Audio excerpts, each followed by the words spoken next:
So you understand the problems that the Home Office, that people who are trying to sort through this backlog, people who are trying to stop the boats coming over in the first place, are faced with.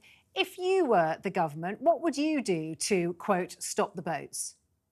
Or invest in high quality staff, create a way of claiming asylum by not actually getting on these shores. Because currently, if you're not Ukrainian or an Afghan, in fact, the Afghan scheme is closed. The only way you can do so is actually by coming on here. The way you have to see it is it's the people smugglers who are profiting. They're the ones who are sending people over. A family just doesn't get up and decide we'll head to France and get on a dinghy. They don't have the resources or the knowledge to do that. So it's the people traffickers that need to be stopped.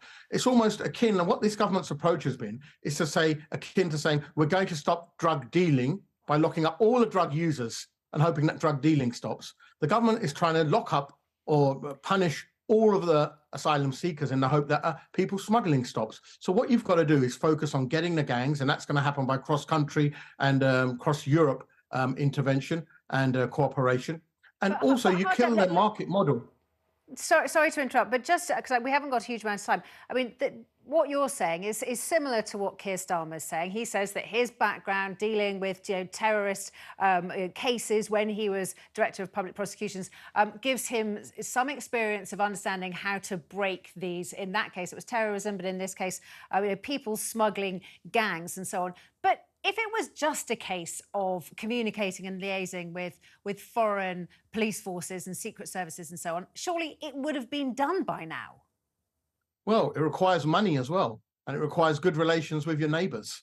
So, I mean, the two things that this government should be concentrating on, rather than spending 300 million on a failed Rwanda scheme, which doesn't even have the capacity to send 500 people abroad out of 50,000 people a year who are crossing, we should be putting that money into stopping these gangs, setting up elite units.